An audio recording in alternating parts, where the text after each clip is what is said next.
જય માતાજી, જય શ્રી કૃષ્ણ મિત્રો. તમે લોકો કેમ છો? કમેન્ટમાં જણાવજો.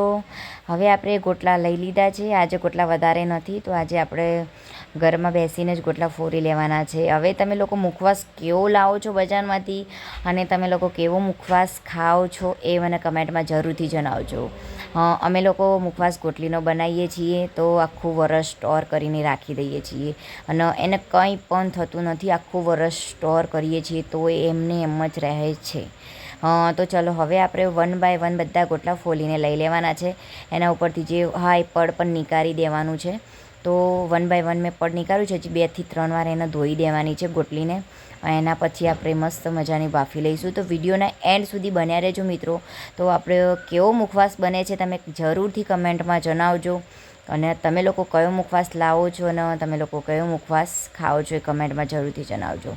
અને તમે આ મુખવાસ ઘરે નથી બનાવતા તો એકવાર જરૂરથી ટ્રાય કરજો મુખવાસ બનાવીને ઘરે ખાવાનો. આ કેરીના ગોટલા હોય છે તો એનો જરૂરથી મુખવાસ બનાવવાનો એકવાર ટ્રાય કરજો.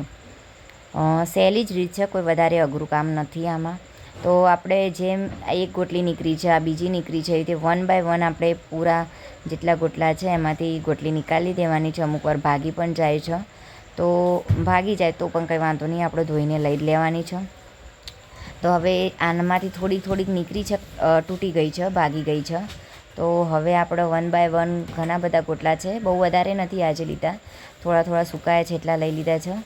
જેટલા સુકાતા જાય એટલા લઈને તો બધાની ગોટલી આપણે એક જેટલી કાઢી લીધી છે. હવે આ ગોટલી હું પહેલાં તો 2 વાર એને મસ્ત મજાની ધોઈ દઈશ. એના પછી હું શું કરું છું તો વિડીયોના એન્ડ સુધી તમે લોકો બન્યા રહેજો જરૂરથી. આ બધા સોતરા નીકળી ગયા છે, અને થોડીક બગરેલી પણ નીકળી ગઈ છે, તો એને જવા દીધી છે આપણે.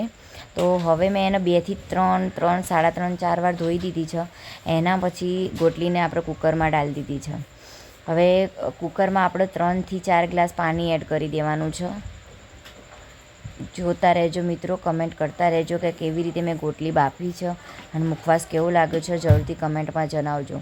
મેં 3 ગ્લાસ પાણી એડ કરી દીધું છે. તમારે જેટલી ગોટલી વધારે હોય તો એટલું પાણી એડ કરવાનું. પાણી એના ઉપર થોડું તરતું હોવું જોઈએ. હવે એમાં આપણે નમક એડ કરવાનું છે. તો હું નમક તમે જોઈ શકો છો નમક કેટલું એડ કરું છું. 3 થી 3.5 વાર નમક એડ કરું છું. જુઓ તમે જોઈ શકો છો. એનાથી પણ વધારે એડ કરો તો પણ ચાલે છે, પણ અમારા નમક બધા ઓછું ખાય છે તો મેં નમક ઓછું એડ કર્યું છે. તમે જોઈ શકો છો મિત્રો કેવો મસ્ત મજાનો મુખવાસ રેડી થાય છે. વિડીયોને એન્ડ સુધી બન્યા રહેજો, હું તમને એમાં બતાવીશ. હજુ એને 2 દિવસ સૂકવવાનો પણ રહેશે. સૂકવ્યા પછી કેટલો સારો મુખવાસ થાય છે તમને પછી ખબર પડશે. તો હવે આપણે આનો 5 વિસલ વગાડવાની છે. 5 વિસલ ઓકે થઈ જશે. હવે આપણે એનો ગેસ ચાલુ કરી દીધો છે. હવે ગેસ ચાલુ કરીને કુકરને ત્યાં રાખી દીધું છે. તો હવે 5 વિસલ વાગશે. એના પછી મસ્ત ઠંડી કરીને એના પીસીસ કટકા કરી લઈશું. હવે એના કેટલા મસ્ત કટકા કરી લઈશું. વિડીયોના એન્ડ સુધી બન્યા રહેજો મિત્રો. તો હવે એને શાંતિથી વિસલ વગાડવા દઈએ. ત્યાં સુધી આપણે થોડો નાસ્તો ચટર-પટર ખાઈ લઈએ.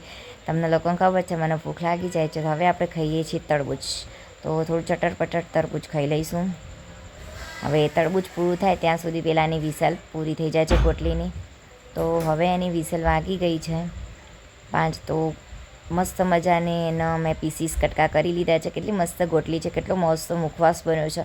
કમેન્ટમાં જરૂરથી જણાવજો મિત્રો કે કેવો મારો મુખવાસ બન્યો છે. હજી એને સૂકવવાનો છે. સૂકવ્યા પછી તમને લાઈવમાં બતાવીશ કેવો મુખવાસ છે.